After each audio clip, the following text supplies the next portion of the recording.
Cantal sont les vestiges du plus grand stratovolcan d'Europe, formé il y a 13 millions d'années. 44 pistes, 60 km de glisse. Ce domaine attire de nombreux skieurs avides de grands espaces.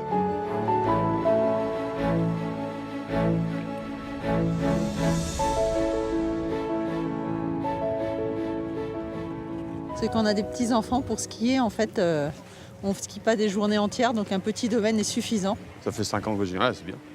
Il n'y a pas trop de monde, on est bien. Dominique est accompagnateur en montagne. Face aux grandes affluences, lui préfère l'évasion. Okay, toi, tu vas avoir le tamis qui va empêcher de s'enfoncer dans la neige. Pour en faire profiter ses clients, il leur fait prendre un peu de hauteur. Allez, on arrive au sommet.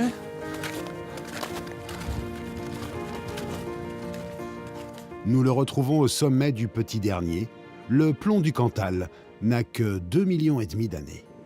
On dit que c'est un stratovolcan. Un stratovolcan, il va être constitué de plusieurs éruptions qui vont former un grand volcan, un ensemble volcanique. Des crêtes et des vallées à perte de vue, servies sur un gigantesque plateau volcanique. Du haut de ses 1855 mètres, le plomb du Cantal est le plus haut du massif. On voit d'ici de notre Cantal, on peut apercevoir quelquefois le Mont Blanc et les Pyrénées, ce qui n'est pas rien quand même. Ça donne une idée de l'ampleur du 360 degrés. Au fil des millénaires et à la fin de l'activité volcanique, ce sont les glaciers qui ont remodelé les paysages pour créer une douzaine de vallées entrecoupées de plateaux basaltiques, les planèzes. On peut expliquer beaucoup de volcans qui existent et qui sont en éruption actuellement dans le monde grâce au volcan cantalien. Mais ce qui a rendu célèbre la région dans toute la France et au-delà, on le trouve au pied des montagnes. Depuis un demi-siècle, dans la vallée, Marcel affine le trésor local, le Cantal. Dans ces caves, plus de 12 000 meules reposent sous l'œil expert de l'artisan. Affiner le fromage, ça veut dire le faire vieillir. Hein, le faire vieillir dans des conditions optimum. C'est-à-dire qu'il faut une certaine hygrométrie, il faut une certaine température, puis après, il faut un savoir-faire. Cantal, salaire entre deux. Ici, chaque meule pèse près de 40 kilos. Et la croûte évolue avec le temps. Blanche et fine au début, elle devient brune et épaisse au bout de 3 mois.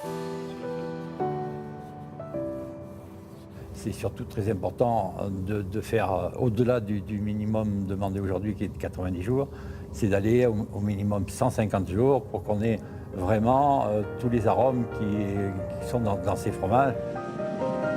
Marcel veille sur les Cantals et les salaires d'une trentaine de producteurs. Comme Jean-Pierre dans le village de la Vigerie, qui nous révèle avec fierté les subtilités des fromages de sa région. Le salaire est toujours produit en période d'été, quand les vaches sont à l'herbe. Donc on observe, voyez, une couleur qui est beaucoup plus jaunâtre que celle du Cantal, qui est un fromage qui a été produit en période d'hiver.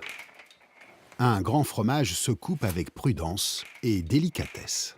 Une meule de fromage comme ça, entière, il y a 400 litres de lait. Donc c'est vraiment très concentré. Dans la région, le Cantal est incontournable. Chaque chef y va de sa recette. Chez Rachel, c'est la truffade qu'on vient déguster. La truffade doit filer, et une fois qu'elle file comme ça, c'est qu'elle est prête à déguster, avec ou du jambon de pays, ou de la saucisse, ou un bon pavé de salaire, et puis voilà.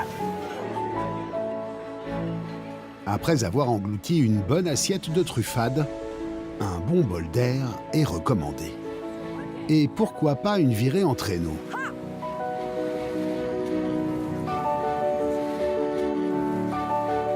Sur les grands plateaux du Cantal, les mushers s'en donnent à cœur joie. C'est la petite Suède, en fait. Voilà, j'ai retrouvé la même chose, le même silence, le même espace. Ici, dans le Cantal, c'est magique. Amateurs de glisse, amoureux de la nature ou bons vivants, chaque année, ils sont plus de 500 000 à profiter des richesses du Cantal.